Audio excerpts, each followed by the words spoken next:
all of my art has this moving component. Never have a still image.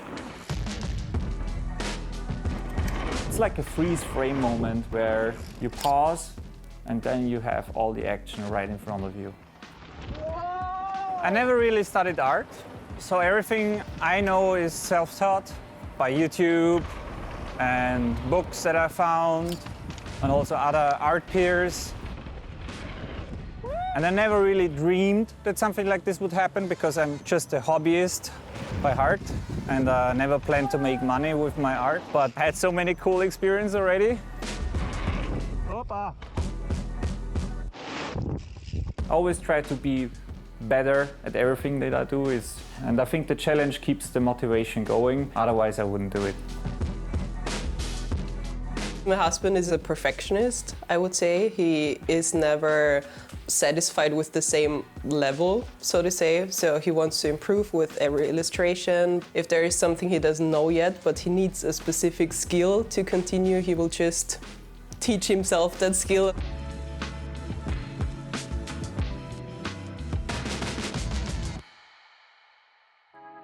I come from anime and manga art. So most of the stuff that I drew was with katanas and ninjas and samurai. So when Ubisoft released For Honor, I was so hooked into that.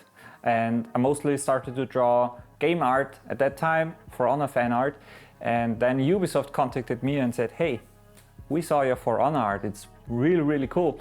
How about you start drawing Rainbow Six Siege? So at that time I was already a big fan of Siege. And when they asked me that, I was like, I never really thought about that, but it was a cool thing, it was a cool opportunity, and I said, of course.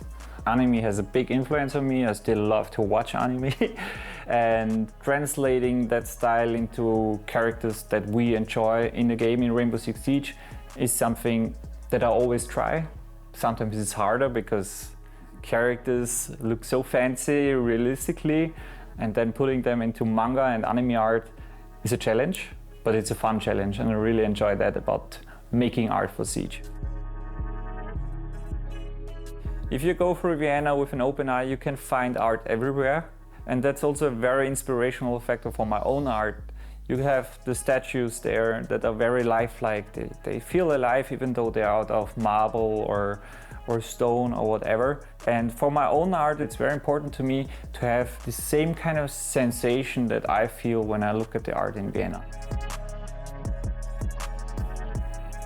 When I'm in a game, there is so much happening, and in my drawings I kind of freeze frame those things because I want to have it in action, I want to have the mood, I want to have the flair, and then I think, what is Siege? Siege is the action of the moment, this situation where you find yourself in and you're like, will I make it out of this? Usually you're shouting into the microphone, I need help, or they are on me, or they are coming. It's very important to have this kind of connection with the game to keep it relevant. And a cool thing to experience is when somebody looks at my pictures and points that out. He says, oh, I know that spot. Oh, I just recognize this whole situation. So all of these things going on, they come into my pictures, and I think they make my pictures come alive. After I drew so much for Rainbow Six Siege, I was lucky enough to actually design a skin for my favorite operator, which is Hibana.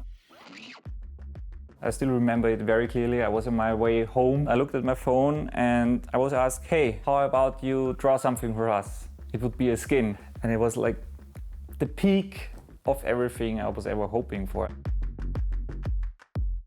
You can imagine the excitement I had when I saw the 3D art for the very first time. It was unbelievable. I felt so rewarded and so happy because I imagined it in 2D and I thought it could look cool, but I did not expect it to be that cool.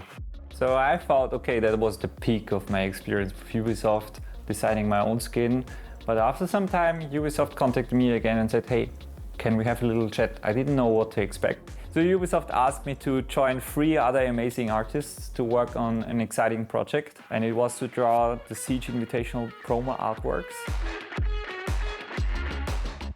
It was my chance, this was the moment to leave a mark in a game that I spent so much time with, that I so dearly enjoy, and it's something as a hobby artist I never thought would happen. I think my hobby really changed my life. I never thought I would experience so much cool stuff with just drawing art, just doing what I enjoy, but here we are. I'm curious to know where we'll be in the future, and I can't wait to see where all of this is going.